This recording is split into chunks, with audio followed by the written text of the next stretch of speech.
아, 안녕하십니까. 오랜만에 인사를 드리네요. 예, 미안합니다. 예, 그동안 일이 좀 바쁘게 됐는데, 어, 롤 칼바람 나온 게 재밌어가지고, 사실, 놀았음. 아, 아무튼 뭐, 제 원래 약속은 SK AI 서밋 2025 요약을 하려고 했는데, 이게 글이 너무 많더라고요. 이게 그냥 많은 게 아니라, 저 해석하는 내내 눈이 아파가지고 못하겠더라고요. 그래서 취소를 했고, 뭐, 거기에 내용을 조금 담으려고 하고 있습니다. 오늘 콘텐츠는 이제 환율과 코스피 메커니즘에 대해서 좀 얘기를 할 거예요. 어, 이번 거는 이제 국장 관련된 얘기가 좀 있을 건데, 우선 뭐 제가 국장에 대해서 자주 얘기한 바가 있을 거예요. 이게 결국 달러 환율을 봐야 된다. 그 환율과 굉장히 연관성이 높다라고 말을 많이 했는데 이제 그 메커니즘을 좀 살펴보고 뭐 지금은 왜 이렇게 됐나를 좀 살펴보려고 해요. 네, 시작할게요. 자, 제목 이제 환율과 코스피 메커니즘. 뭐 코스피뿐만 아니라 코스닥도 해당은 되지만은 코스피가 아무래도 시총이 더 크고 차트가 정확하기 때문에 코스피만 봅니다. 그리고 코스피만 보는 이유가 또 나중에 보면 또 설명할 거예요. 일단 봅시다. 우선 제가 2025년 6월 말에 라이브 했던 거 기억하실지 모르겠어요. 이게 지인 채널에서 라이브를 했던 건데 이제 주요 내용이 환율 등락에 따른 코스피 차트 분석을 하고 이제 차트에서 이제 추세선을 기반으로 그 이슈의 크기가 어느 정도 되나 이제 체크를 하는 거였어요. 이러한 움직임 속에서 중장기적으로 저는 달러 기반의 자산을 구축하라고 강조를 했습니다. 이게 교과서적인 얘기긴 한데 이게 왜 중요하냐면은 여기 이 차트를 보시면은 한국 증시는 외환 위기에 굉장히 약해요.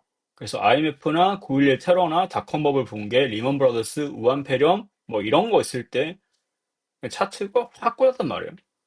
그리고 정작 그 엄청난 하락을 보였던 미국 금리 인상에 대한 그 조정, 그리고 사람들이 굉장히 리스크하게 받아들이고 있는 계엄령에 대해서는 생각보다 그렇게 큰 조정은 없었어요. 이게 멀리서 보면은 그렇다는 거예요. 멀리서 보면.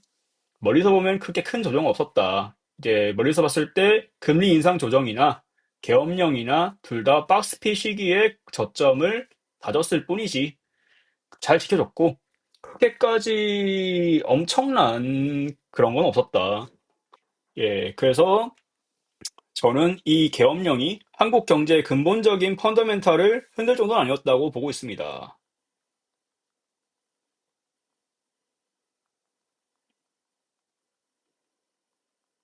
예. 잠깐 썸네일 좀 만든다고. 썸네일 만들 깜빡해가지고. 아무튼 이제 뭐 저는 이때 늘 말했어요. 이게 매수 주체에 대한 심리 파악이 필요하다. 그때 제가 강조한 바가 뭐예요? 환차익과 지수 차익을 함께 노리고 오는 외인들의 매수세를 볼 필요가 있다라고 했죠. 오늘 그 내용을 좀 메커니즘을 좀 다뤄볼 거예요. 일단 중요한 개념 하나 짚고 가면은 달러 인덱스라는 개념이 굉장히 중요합니다. 이게 뭐냐면은 근본이제를 폐지를 했죠. 미국이 1970년대. 그때 폐지한 이후에 달러 가치를 어떻게 평가할지 모르는 거야. 그러니까 이제 주요 6개국을 화폐를 모아가지고 그걸로 달러 가치 평가를 하게 됐어요. 그 유로가 57.6%로 핵심 자산이고 그 외에 뭐 엔화라든가 영국 파운드, 캐나다 달러, 그다음에 스웨덴 크로나, 스위스 프랑 이런 것들이 있습니다. 이거 어제 제가 잠깐 유튜브에서 라이브 했을 때 스위스 프랑이랑 일본 엔화 얘기를 좀 했을 거예요. 죄송합니다. 감기가 아직 덜 나갔고. 아무튼 여기가 처음에 만들었을 때 달러 인덱스 기준을 100으로 뒀어요. 그 100보다 낮으면은 달러 가치가 낮고 100보다 높으면은 달러 가치가 높다고 평가를 합니다. 그리고 이 개념은 해외 투자를 경험한 사람한테는 매우 익숙할 거예요. 하지만 한국 장만 투자하는 사람한테는 조금 낯선 개념이 있을 것 같아가지고 이렇게 먼저 사전 설명 드렸고요. 2025년 11월 25일 오늘 달러 인덱스가 제가 이거 문서 작성할 때 100.04였어요. 이마저도 올라온 수치고 그전에는 90대였습니다. 즉 달러가 매우 약세였습니다. 이거를 전제하고 보셔야 돼요. 자, 이제 코스피랑 달러 인덱스를 겹쳐서 한번 비교를 해볼 건데, 시간적인 오차가 좀 있어도 어느 정도 보편화된 경향을 갖고 있거든요. 그러니까 예를 들면은 이제 이런 거임. 닷컴 버블 이후에 코스피랑 달러 인덱스는 역행 구조를 띠고 있어요. 그러니까 달러 인덱스가 올라가면은 코스피가 내려가고, 달러 인덱스가 내려오면 코스피가 올라오는 이런 역행 구조를 갖고 있고, 사실 이것만 트래킹해도 상당히 투자하기가 쉬웠다는 거예요. 예를 들면 이런 기점 보세요. 이때가 코로나 때인데, 이때 달러 인덱스 치솟았을 때 코스피 내려왔죠. 그리고 이때 달러 인덱스가 내려가니까 코스피가 확 올라갔죠. 그리고 이때 그 미국에서 금리 인상했을 때 그때 달러 인덱스가 정점 찍었을 때 코스피가 그때 또 저점이었어. 최저점이었어. 그리고 최근에만 봐도 계엄령하고 올해 4월에 저점까지가 관세에 의한 저점이죠. 정확하게 말 계엄으로 우리 내려왔지만 이때는 관세에 의한 달러 인덱스의 그런 고점이었죠. 이때만 하더라도 이렇게 역행하는 구조를 잘 띄고 있다. 그래서 달러 인덱스를 보면서 투자를 했어도 사실 상당히 지수 매매에선 쉽지 않았나 싶습니다. 어쨌든 이런 구조를 갖고 있고요. 원달러 환율을 살펴보면은 이제 달러 인덱스랑 비교하면 전반적으로 등락 추이가 비슷한데 중요한 거는 2024년 4월까지 이 괴리가 미약했다가 점점 이 괴리가 커져간다는 거예요. 그러니까 원화 가치의 하락이 점점 더 가속화되고 있어요, 지금. 여기 계엄 때 이게 좀 많이 떴다가 이게 계엄 이후에도 내려오지를 못하고 있어요. 그러니까 이것에 대한 이유를 좀 살펴볼 필요가 있는데, 뭐, 살펴볼 게 벌써 돈풀이 그렇지. 뭐, 아무튼, 괴리를 회복하지 못하고 있는 게 현재 상황이다. 그리고 코스피랑 원달러 환율을 비교해보면은, 이게 조금 딕시만큼 그렇게 딱 정확하게 맞물리는 구조는 아니긴 한데, 오히려 더 이제 그림이 격하니까 더 살펴보기 편하죠. 이렇게 보시면은 이때 그 2018년 이때 그 갭을 보거나 이제 2020년 이때 갭을 보거나 2021년에 갭을 보거나 22년에 갭을 보거나 아무튼 이 갭을 보면은 이 갭이 극대화됐을 때가 보통 저점이더라. 아무튼 중요한 건 이 딕시라는 게 결국 세계 주요 화폐 대비 달러의 가치를 상대적 평가하는 거기 때문에 원화는 여기 들어가 있지 않습니다. 그리고 그렇기 때문에 이제 원과 달러의 관계를 직접적으로 보기 위해서는 차라리 원달러 환율과 코스피를 보는 게 좋아요. 하지만 글로벌적인 시야를 기르기 위해서는 달러 인덱스를 기준으로 보는 게 훨씬 낫다고 생각합니다, 저는.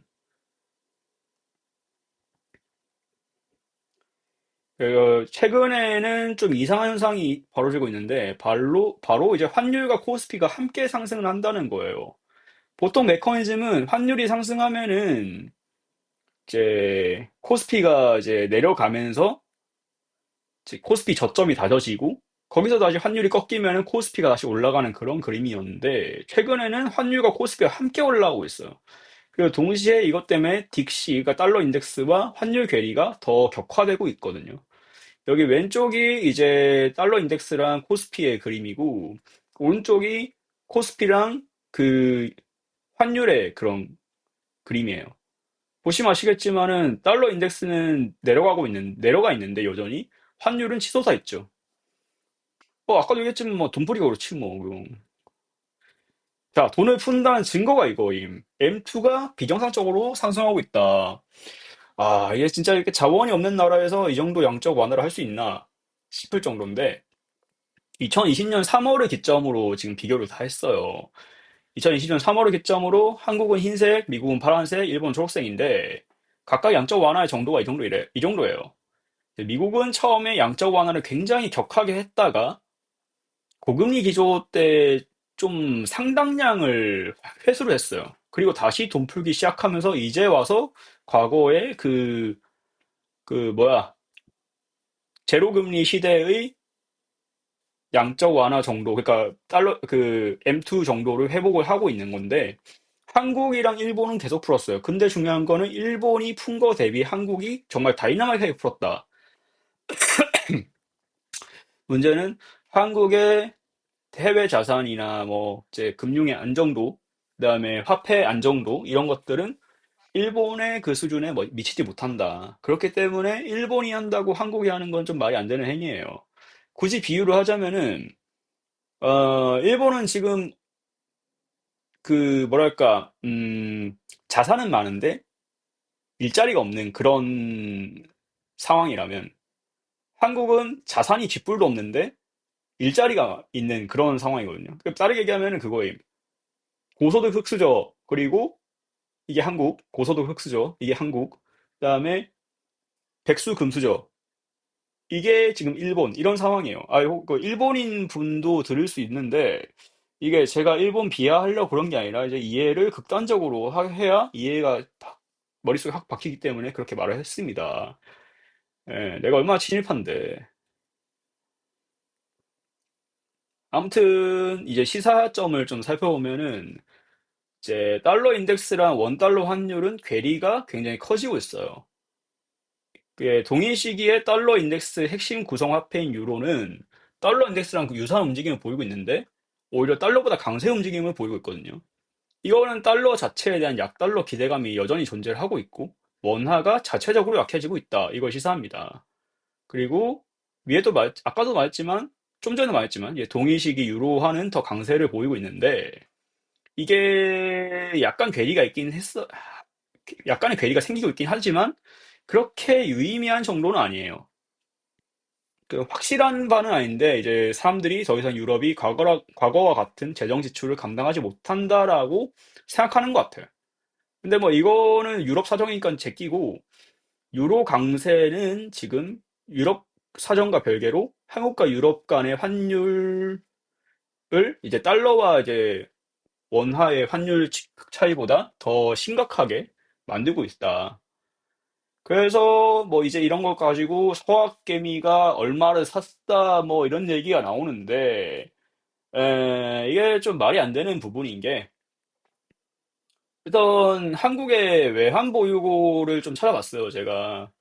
10년치 데이터인데 외환 보유고가 이때 피크람 찍었다가 쭉 내려왔다가 다시 회복을 하고 있는 상황이거든요. 당연히 수출 호조로 인한 회복이겠죠. 근데 서학개미들이 순매수한 금액은 이 외환 보유고 현재 기준 대비해서 6.8% 정도밖에 안 돼요. 근데 이게 단기간에 늘어나는 게 아니라 이제 근 10년간 꾸준하게 늘어난 수치고 이거 해외 주식을 살 때 우리가 증권사가 미리 준비해둔 브로커가 이제 증권사가 미리 준비해준 달러를 브로커가 바꿔주면서 이제 환해지가 형성되기 때문에 즉각적으로 이게 달러 환율에 영향을 끼치는 경우는 거의 없습니다.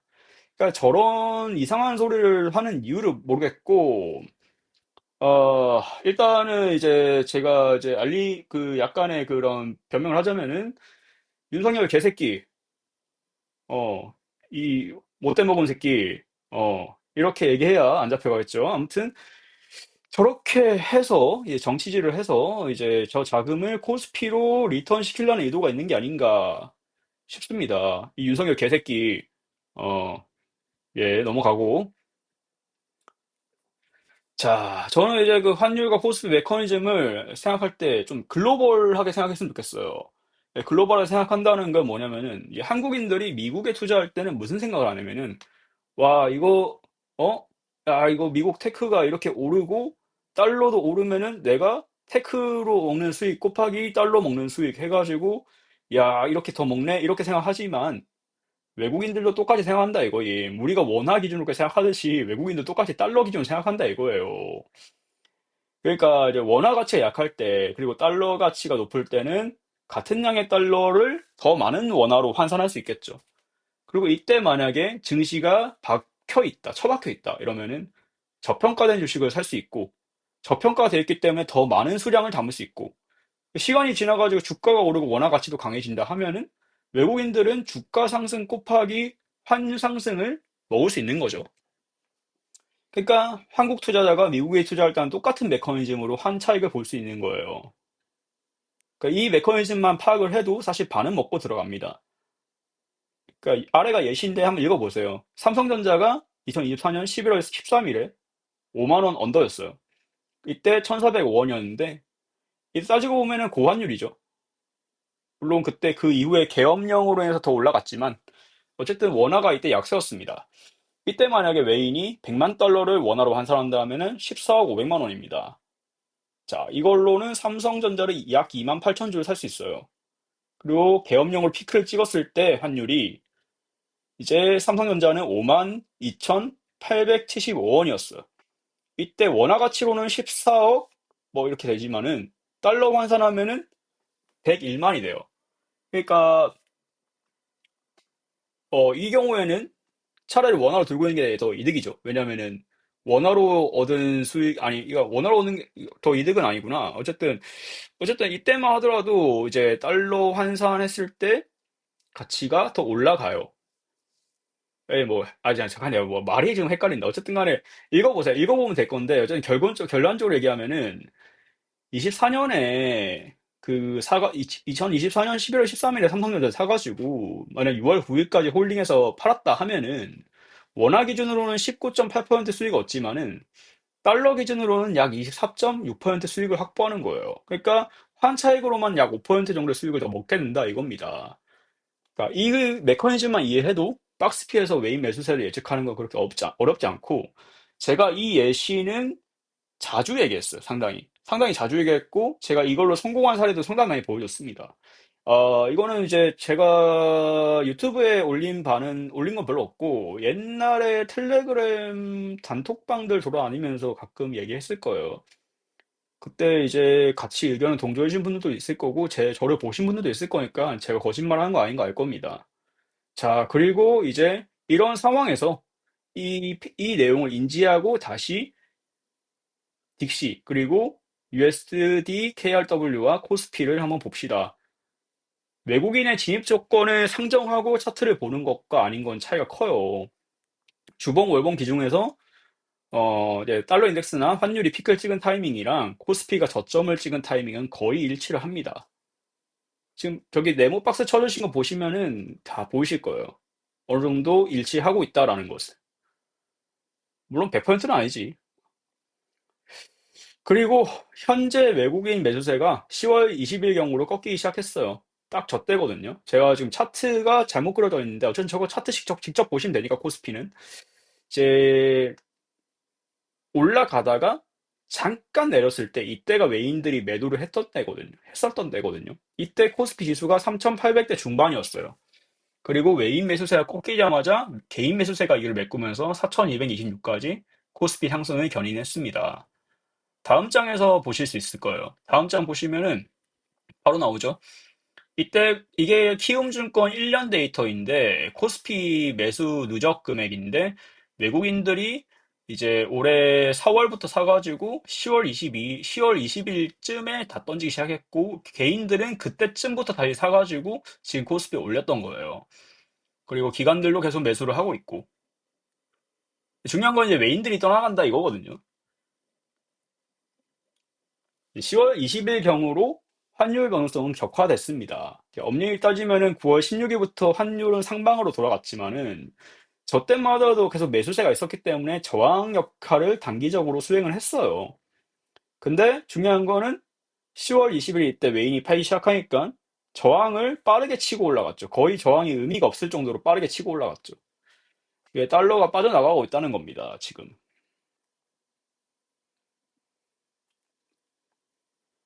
자, 이제 저는 여기서 리얼 트레이더라면은 숨기는 거 엮이는 거 다 봐야 된다고 생각해요. 예, 제가 올해 반성하고 있는 부분 중 하나는 코스피의 포텐셜을 너무 내가 무시를 했다. 돈을 풀고 뭐고 떠나가지고 글로벌 수요가 견조한데 이거가 단순히 코스피란 이유만으로 내가 너무 박한 평가를 했구나라는 거예요. 포모에 빠질 정도로 그렇게 막 엄청 심하게 뭔가 반성하는 건 아니고 그냥 내가 리얼 트레이더라면은 이거를 긍정적으로도 볼 수 있어야 되는데 그게 아니라 너무 신념으로 봤다. 주식을 너무 신념으로 봤다. 이거는 리얼 트레이더 자세가 아니지. 어쨌든 이런 반성을 하고 있어요. 그래서 이제 뭐 순기능과 역기능을 좀 정리해봤는데 무조건 나쁘게 볼 건 아닌 게 이제 환가치가 내려가면은 당연히 민생에는 좋지 않습니다. 이제 당장 옆 나라 일본만 해도 강한 화폐 파워를 가진 나라가 이제 수입 물가가 박살나니까 민생이 불안해지는 부작용을 갖게 됐어요. 하지만 뭐 이런 일본도 우리도 수출 기업은 좋아지죠. 특히 그 수출 기업이 글로벌 수요에 적합하다면 더 좋아지죠. 전 세계적으로 지금 원전 회기, AI 인프라 군비 확충 이런 기조, 그리고 리쇼어링 기조는 여전히 유효합니다.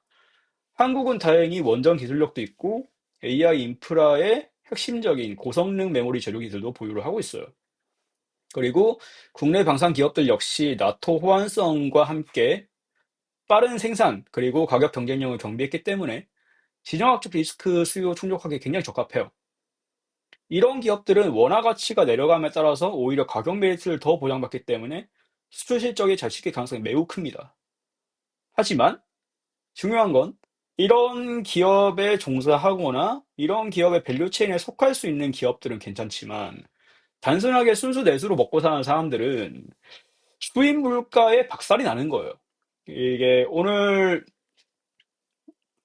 이제 아까 아침에 어제 제가 기름을 넣었는데 유가는 계속해서 바닥을 치고 있는데 글로벌 유가는 한국의 유가는 점점 오르더라고. 그래갖고 제가 기름을 리터당 1,750원에 넣었어요, 이번에. 아, 근데 여의도는 2,300원까지 보이더라고요. 뭐 전 여의도에서 넣지 않았으니까 뭐 알 바 아니지만 어쨌든 간에 유가가 내려감에도 불구하고 단순히 환율 때문에 국내 기름값은 올라가는 그런 구조를 지금 보이고 있습니다. 그리고 과거에는 이런 것들을 행제세를 도입해가지고 징벌을 했지만 지금은 행제세를 부과하기에는 유가가 내려가고 있기 때문에 사실 말도 안 되는 명분이죠. 그리고 사실 이런 건 해서도 안 되는 일이고요.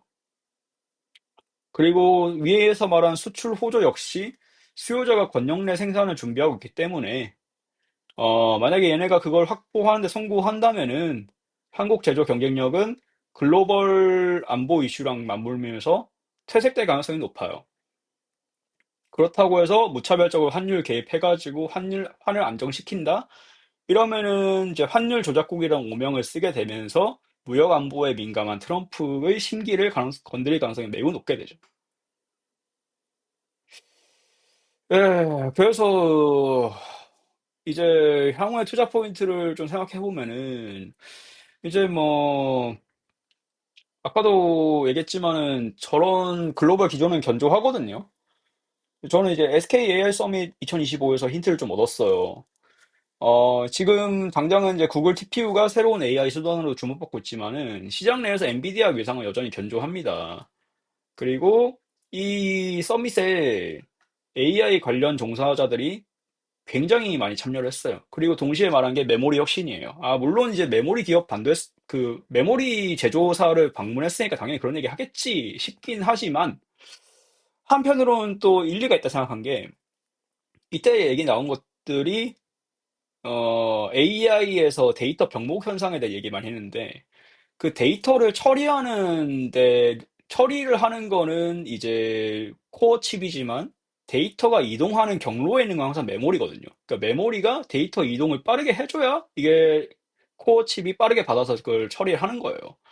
그러니까 온디바이스 AI 얘기 나올 때 잠깐 반짝했던 PNM이라든가 PIM 같은 개념이 다시 한번 언급되고 그러면서 이제 하이 밴드위스 플래시 메모리 개념이 다시 이번에 좀 말이 나왔습니다. 이거는 이제 HBM이랑 비슷한데 HBM이 코어칩 바로 옆에 붙어가지고 보조 연산을 하는 뭐 그런 보조 장치라 하면은 그러니까 메모리라고 하면은 그러니까 기존에 있는 디램 역할과 비슷한 거라 하면은 이 HBF는 그 저희가 연구 저장소로 쓰는 SSD 있죠. 그러니까 메모리는 휘발성이에요. 그러니까 한번 이 업무를 하고 나면은 모든 데이터를 까먹어 버려. 근데 이 연구 저장소는 한 번 실행하고 한 번 그 데이터를 저장하면은 삭제를 명령하기 전까지 데이터 갖고 있단 말이에요.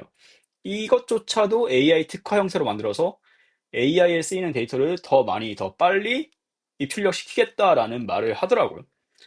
그리고 지금 현재 AI의 문제점 중 하나가 뭐냐면은 전문화된 데이터의 부재입니다. 각 회사별로 기밀 데이터라든가 영업 노하우 같은 것도 있을 건데 그런 것들을 모두 공개 데이터로 돌리기도 그렇고 그러니까 얘네는 폐쇄적인 망에서 이거를 레그라는 방식으로 보관을 하고 있어요. 그리고 이 레그라는 방식을 통해서 AI를 전문화시키고 있고 근데 만약에 HBF가 보편화된다면은 이 전문성이 요구되는 데이터 역시 AI가 좀 더 정확하게 답변할 수 있게 되겠죠. 데이터 양이 많거나 전문성이 요구되는 것도. 예, 그리고 이제 5G에서 6G 네트워크 인프라가 확충됐을 때를 가정해서 피지컬 AI도 이제 언급했는데 이제 현재 저희가 쓰고 있는 AI라는 게 결국에는 문자 데이터, 그다음에 이미지, 동영상 이런 거에 국한됐어요.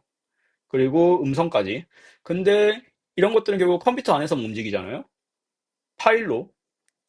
근데 이게 이제 물리적 세계로 확장시키겠다. 이제 현실 세계로 AI를 확장시키겠다는 게 지금 엔비디아의 플랜입니다. 어우, 진짜 이게 장기침 때문에.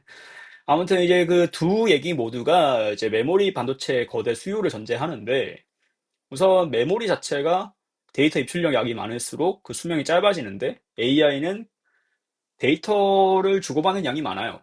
그러다 보니까 AI 서비스가 확장되고 보편화될수록 메모리 수요도 자연히 늘어나는 구조가 됩니다. 그리고 피지컬 AI는 컴퓨터 영역을 이제 로봇이라든가 기계 영역으로 확장하는 것이기 때문에 여기도 당연히 메모리가 쓰이겠죠. 그래서 메모리 수요는 견조할 거라고 보고 있고요. AI가 지속되는 한은. 그리고 뭐 이런 상황에서 원화의 환율이 내려가서 어 원화의 환율이 그러니까 원화의 가치가 내려가서 외국에서 이걸 더 싸게 살 수 있다 하면은 뭐 더 좋겠죠. 그리고 만약에 수요는 견조한데 만약에 달러로 판다. 그러면은 더 좋은 거고. 그쵸? 그러니까 원화로 가져오는 양이 훨씬 많아지잖아요. 어쨌든 그래가지고 반도체 쪽은 지금 흐름상 이 과거에 과거 빅테크들이 했던 그런 디램 쟁여놓기 같은 행위가 일어나지 않는다면은 호조가 지속되지 않을까 싶습니다. 예. 근데 이런 상황은 계속해서 모니터링 해야 되는 거기 때문에 자신 있게 그렇다라고 말을 못 하겠고 그냥 내가 봤을 때 이러이러한 투자 플랜을 갖고 있다면 거기 메모리 수요는 항상 있을 것이다라고 말을 하는 거예요. 그리고 방산업도 수요가 견조할 거라 보는데 뭐 이제 2010년 이후로 어 가장 많은 관심을 받은 나라 그런 전쟁이 러시아 우크라이나 전쟁이죠.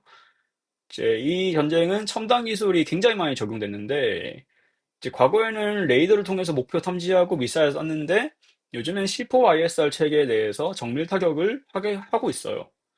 그리고 이렇게 정밀 타격을 하게 된다면 핵심 시설에 대한 그 방어력이 되게 중요해지는 부분인데 당연히 대미사일 방어 체계에도 견조하겠죠. 그리고 이런 첨단 무기만이 전쟁에 쓰이는 게 아니기 때문에 지정학적 이슈는 여전히 대두되어 있고 그런 상황에서 기존 방산업의 수요 역시 계속해서 이뤄질 거다. 예를 들면은 폴란드가 계속해서 무장하는 게 그런 거겠죠.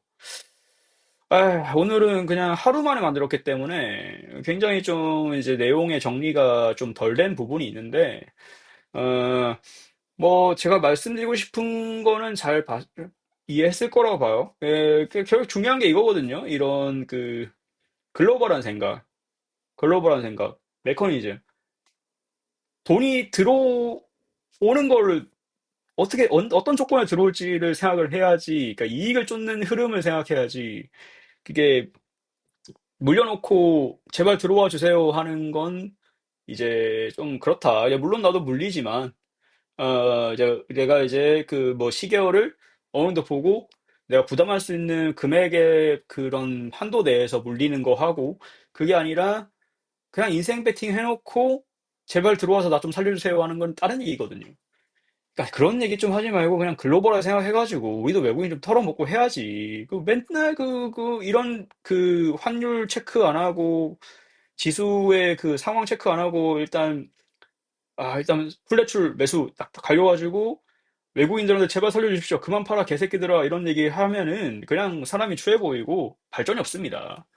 그러니까 어느 정도 이제 글로벌한 생각 갖는 게 자신의 그런 그 자산 증식에도 도움이 되고 실력에도 도움이 되는 것 같아요.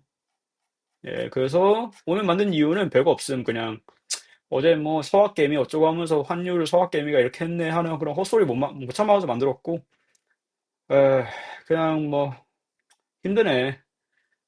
롤이나 하러 갑니다. 이상.